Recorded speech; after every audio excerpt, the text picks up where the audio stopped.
Sometimes the strongest things in our lives come from within us. Uttering a phrase or thinking back to a certain moment in our life that gives us this strength can really make us power through. This week, we're talking about personal mottos.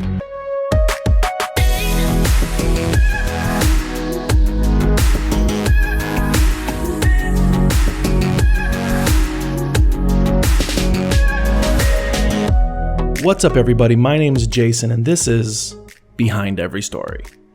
If this is your first time with us, let me explain what's happening. I love stories, from comic books to films, songs to jokes, sitting around a campfire with a single person, or sitting in an audience being enveloped by a storyteller. I love hearing people's stories, and even more than that, I love hearing the stories behind those stories. This show is the proverbial director's commentary on the movie of life. Stories are what bring us together, and no matter where you come from, stories link us. And during the quarantine, I believe we need these stories and connection more than ever. This is episode 1 of 50 episodes of the Covid50.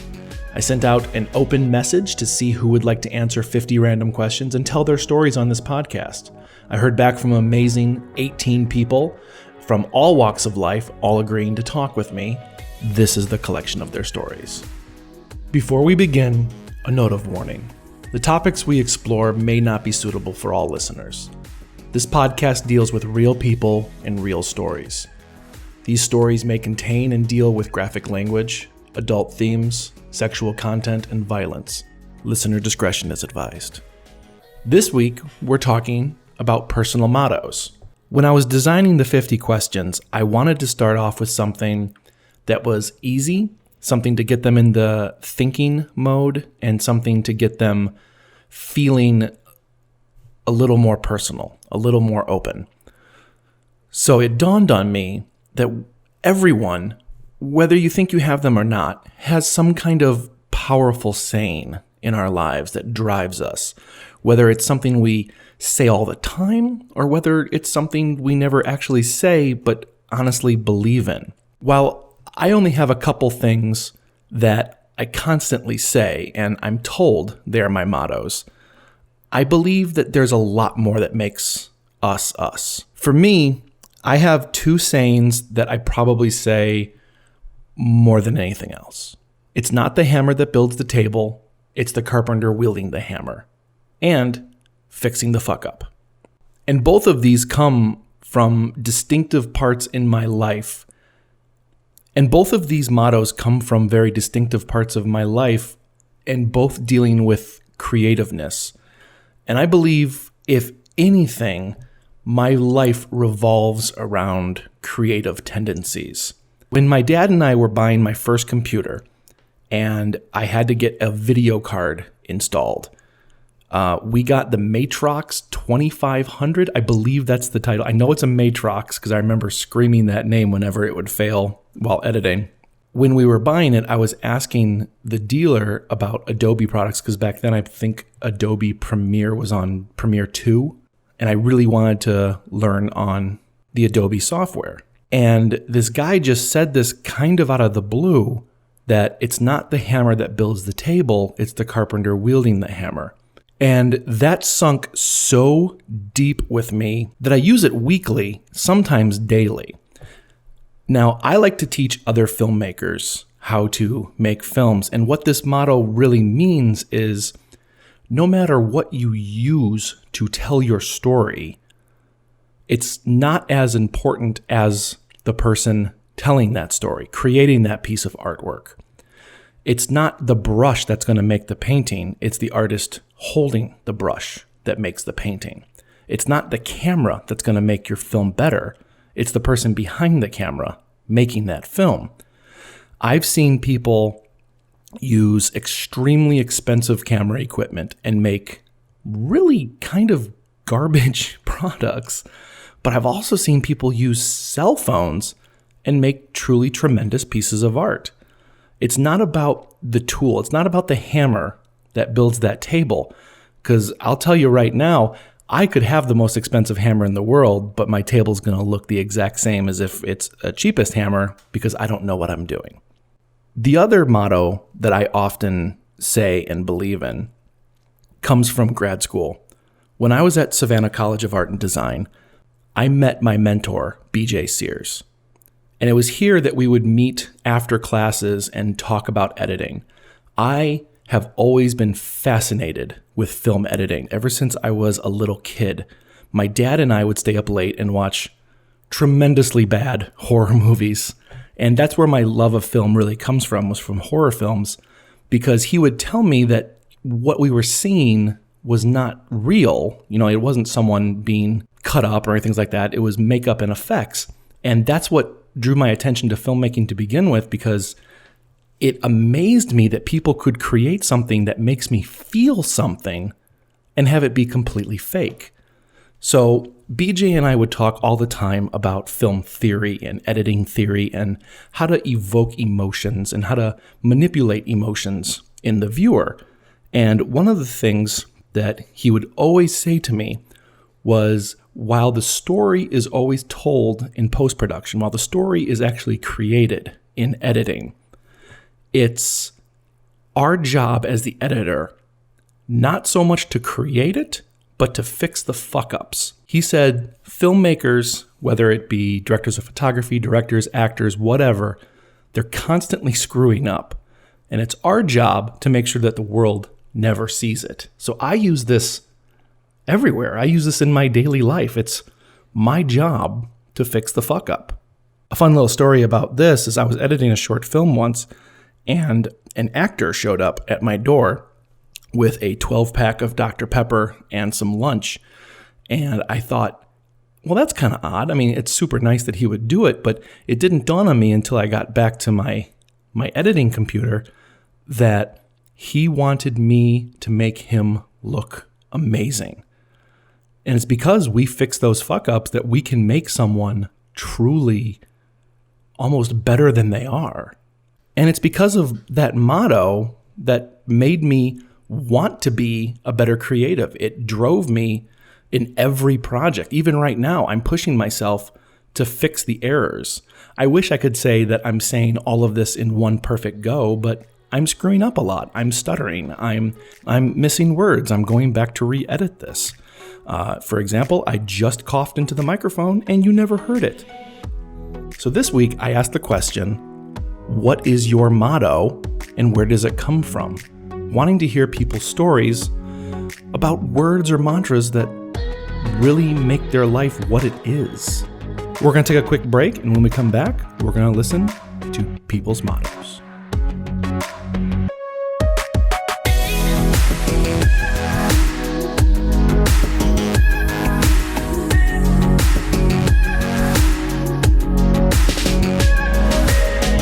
Hi, my name is Chris. I'm from Elgin, Illinois, and I am a self-described geek, lover of life, and hopefully a good person to listen to. What is your motto, and where did it come from? Ooh, that's a good one to start with. Well, I've never actually really thought about it, but I would say that, well, it's okay. So, what I would say is that I think there's a lot of different ways to get someplace, and that we all should be allowed to get there that way. And it just from being in an industry that there's just a lot of ways to get to, whether it's being successful or to make something or to do someplace, and that we all can't be hung up on, there's only just one way to do it. Now, do I live it like that? No, but I try to.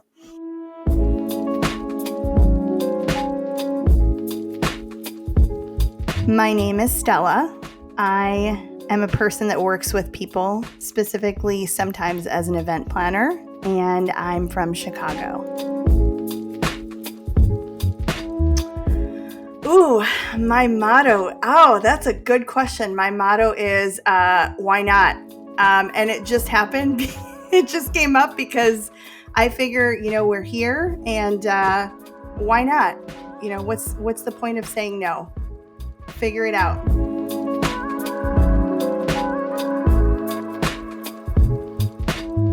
My name is John. I'm an artist and a locksmith.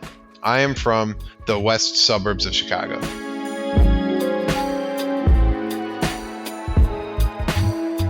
Holy crap. I don't know if I have a motto.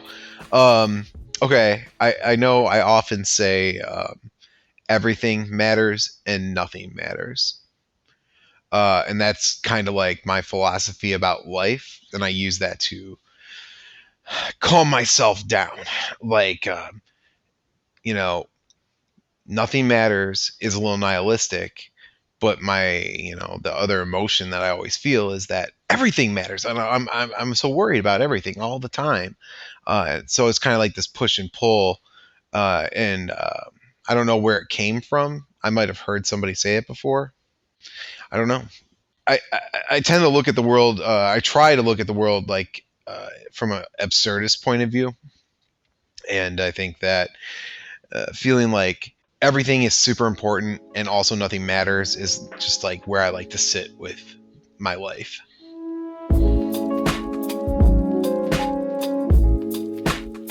My name is Em. I am a podcaster and a homeschool mom and volunteer. And I am from Chicago, Illinois.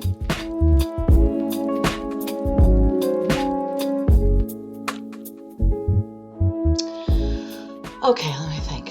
What is my motto? It's probably, oh my God. Okay, this is hard. Okay. I think it's be your brother's keeper. It came from a song, but I feel like a lot of my mission in life is to let others know they're not alone. How come? Because I was alone. Isn't that where it always comes from? So I never wanted someone to feel like I felt my whole childhood. So yeah, I think it's that.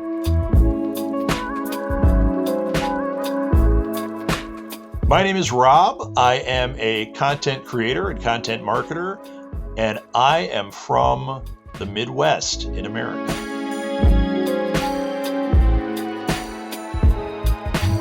Wow, you already got me with one. Always be creating. And where did it come from? My whole life has been about creativity.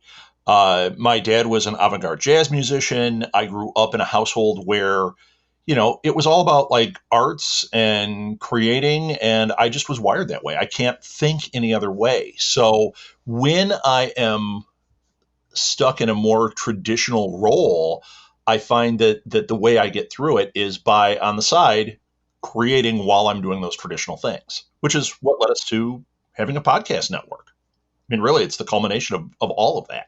How do you feel when you're not creating? Oh, I get frustrated. I get crabby. I'm no fun to be around if it's an extended period of time. Mm-hmm. And it's not, when I'm saying creating, it's not like I have to be drawing. I have to be singing. It's I have to tap into that other place, that place where I'm thinking and dreaming. You know what I mean? From there, I create quite a bit. And it's everything from, I think up types and styles of podcasts. I think about music. I think about art. We wrote a book. I think about that. I think about what I want the next book to be. And it's that creativity itch. It's that constantly, I need to be creating thing. And if I'm not doing that, I'm out of sorts. I get crabby. It's hard for me to navigate life when I'm not tapping into that other side of my brain.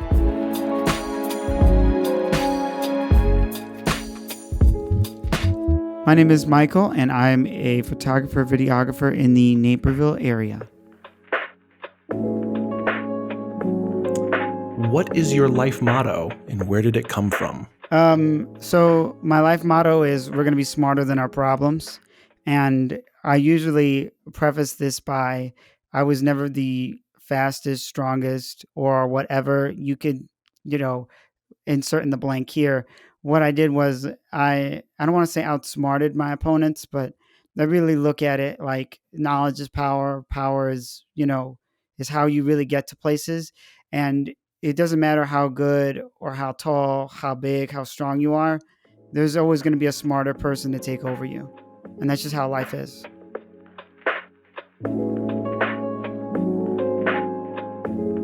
Hello, my name's Dan.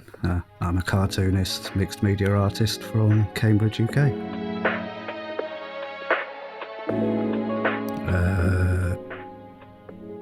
Stolen from Frank Zappa. A mind is like a parachute. It only works when it's open. Why do you use that as your motto? Just like to be open about things, really. Do you feel it gives you a leg up on life? Not really. It just makes some things a bit easier, rather than hating on something too much or liking something too much. It's just, yeah, cool. Is what it is.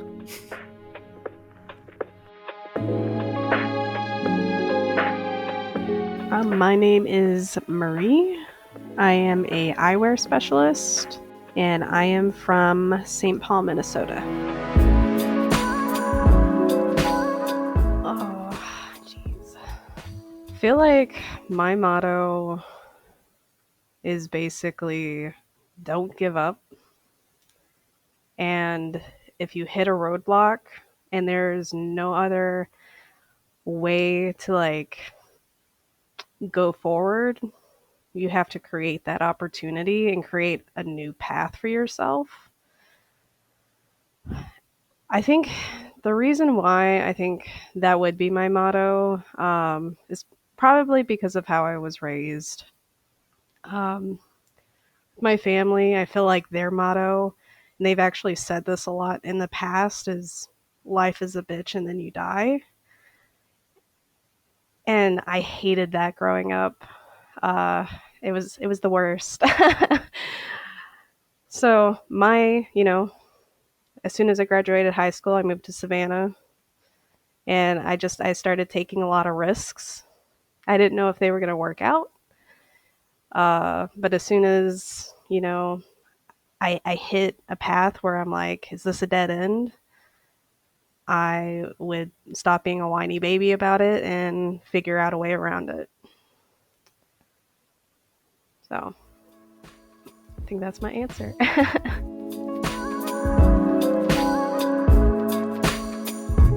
My name is Sean. I am a showman and entertainment business owner, and I am from Chicago. My motto. Well, I think probably my number one motto is humble as key, like bumble as bee. I have it tattooed on my right arm. I kind of thought of this motto when I went into entertainment full time, and it's kind of one of those quotes that I created to kind of keep me grounded, and maintain my humility and try not to let my ego overpower me. So I think that's kind of my universal motto that I use all through my life now. This is Albert. I am an operations manager from Savannah, Georgia. My motto and where did it come from? My motto is probably do the best you can, never give up. And that's just from being persistent about things, always trying as hard as I can to get things done, whether it was in the Army or whether I was just, I admit sometimes I get that from reading comic books, like Batman never gives up, Spider-Man never gives up, and that was kind of my motto. Just if I persisted and I pushed through it, more than likely I'll figure out a solution. My name is Sarah. I'm a visual storyteller and culinary maven, and I'm from a podunk town in Iowa. Make people laugh because it makes me feel better. Let me rephrase that. Make people laugh because it distracts them away from who I feel I am. Where it came from, probably just my entire life based on, who I am and how I grew up, is that I enjoy humor. I enjoy making people laugh. And I do that mainly to distract away from myself and to make people feel better about themselves before me. I am Chris. I'm a director of photography, and I am from Chicago. I would say that my life motto is, if you don't ask, the answer is always no. And I can't remember if I got that from a YouTube Will Smith inspirational video, but it's definitely the most important saying that I like to lead my life by. And I also like to tell that to a lot of people, especially because it's something that's so ridiculously simple. And I feel like we all live from this fear of uncertainty, but yet we don't realize how easy it is to just find out whether or not our question would have been answered. And so it might be something as simple as asking somebody to dance with me on a dance floor, or it might be asking for a raise from a client. From a Will Smith music video, huh? Inspirational video. Inspirational video. What's the difference between the two? One I would say is a music video, and the other one is probably comprised of Will Smith saying just some really wisdom-filled shit. When did you watch the inspirational video? When did it hit you? Oh, I don't know, probably somewhere around 2014, 2015 is when I heard that for the first time.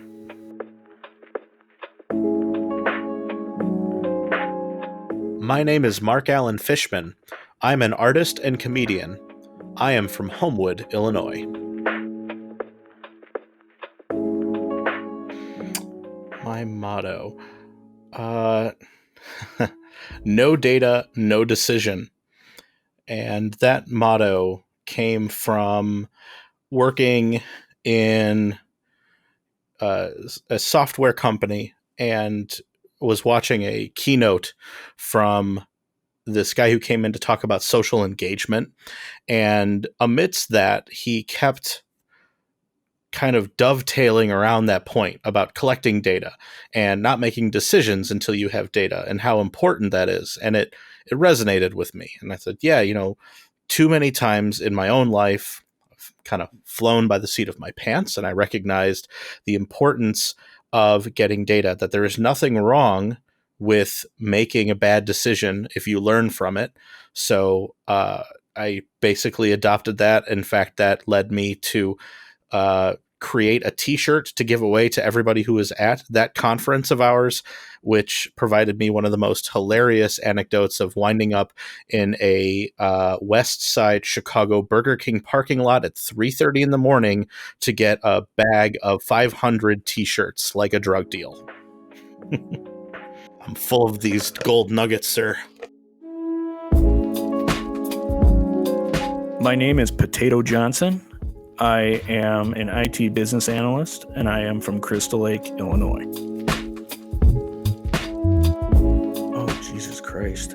My motto? Jesus, that's a tough one.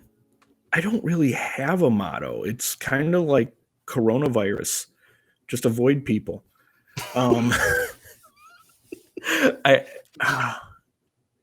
That's a tough one. Okay. Yeah, you don't have to go down if you don't want to. Yeah, honestly, I can't really think of a straight motto that I have. It's I don't think I have one. My name is Zach. I am an IT professional. I am from Aurora, Illinois, but I live in Fort Worth, Texas. So my motto is make it happen. And where it came from is going to be, I was in the military. I was in the Army, the Illinois Army National Guard. And our motto was make it happen. And I've kind of adopted that to my own life. And in any kind of way, whether it's cleaning or at work or whatever, that mindset of make it happen, get it done, fight to get it, make it happen. I mean, it's kind of self-explanatory. So to you, what does make it happen mean? Whatever it takes. What it means to me is it just whatever it takes. Whatever it takes to get the job or the task done, do what you have to do to make it happen. We are Lauren and Ryan. We are wedding photographers, and we are from Chicago, Illinois. I love how Ryan gives me the microphone. What is our motto? I don't want to say YOLO. No. I guess for me, and I guess it's more for my business, it's just kind of changing the world one click at a time. So my motto is changing the world one click at a time. I am a photographer, and it's just for me, I want to make a difference in the world. And I felt like my whole life I was supposed to be a photographer, and I just didn't know it. And I just want to make a huge difference. I've been through a difficult time in my life, and I just want to be able to give back to the community and make a difference. That's great. So my motto would be live a meaningful life. And that to me just basically means, live as if you don't have tomorrow, take risk, get out there, put yourself out there, and, just try and live a meaningful life, an impactful life where you're helping other people. I firmly believe in, humanity and in helping one another. And, that everything that you kind of do in life, if it's money centric, if it's, about all these things that, we can get tied up and focused on. I believe life is about, what we can experience, and not only what we can experience, but what we can experience together. That's kind of what this is all about. It's why we're here. So that's where I get that.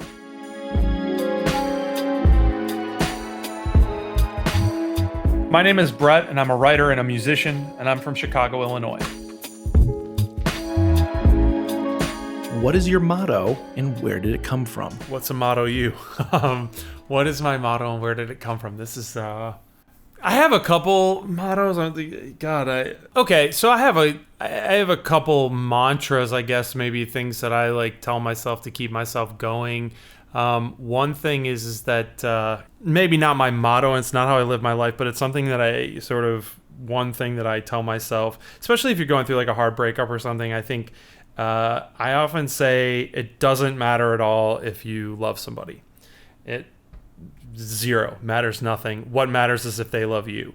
And it's not really like a life motto. It's not how I live my life, but I think it's important to remember at various times in your life when people disappoint you or mess with you or really hurt you in certain ways, that it really doesn't matter how much you love them. Like, you can think, wow, I put so much into this. I put so much effort into whatever this relationship was, and I got nothing out of it. What really matters are the people who love you, and that's the only thing that's going to keep anybody really coming back. And those are the relationships worth feeding, I guess, are the ones where people love you. And that's where it's worth putting your love. When you're getting no love back, or it's just not worth continuing that. And sometimes it's important to remind myself. The other one that I have is, and I actually have this on a Post-it note above my desk, and I just looked up. It was like a message from God, and it says, if you've ever read dinosaur comics, it's the panel of dinosaur comics where the dinosaur is explaining something in those Post-it notes, and it just says, "Be Ryan Gosling," and then in parentheses, "from The Notebook."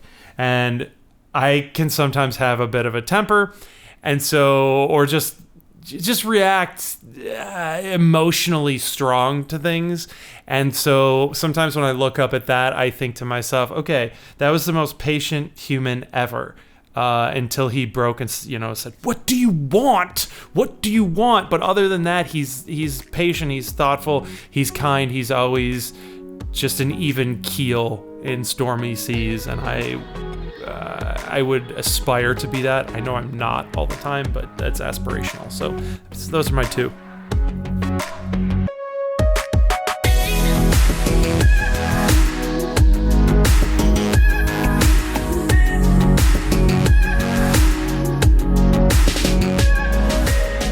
Sometimes being able to get out of bed in the morning is one of the hardest struggles you can have. And sometimes that just seems silly because our struggles are far deeper than that. But it's our words that we tell ourselves and the drive within us that makes us want to be better and to attack the day. And sometimes hearing other people's mottos or other people's stories really might resonate with us stronger than we think it will. Stories make us feel a little more connected to the world, like no matter what's happening with you, you are not alone. Even though you might feel you are not. We're all in this big story called life together. So always be sure to be on the lookout for amazing stories, because sometimes these stories can seemingly come out of nowhere. Do you have a motto? Do you have a story about that motto? Let us know. Email me at behindeverystory@gmail.com. We would love to hear it. Thank you so much for joining us here on Behind Every Story. If you liked what you heard, please consider subscribing on your favorite podcast streaming app, or sharing our podcast to your friends and family, or even just random people, because I constantly think that's the funnest way to do so. We love to connect with others and to hear what you have to say, and you can always find us on behindeverystory.com. Great storytellers make the world a smaller and more intimate place. Thank you to all the storytellers out there, big and small. And thank you so much for our guests this week: Al, Brett, Bob, Brandon, Chris, Daniel, John, Lauren and Ryan, M, Mark, Marie, Michael, Potato Johnson, Rob, Sarah, Stella, Sean, and Zach. I'm your storyteller, Jason Osterkamp, and it's been a pleasure sitting around the campfire with you. Join us again next time on Behind Every Story.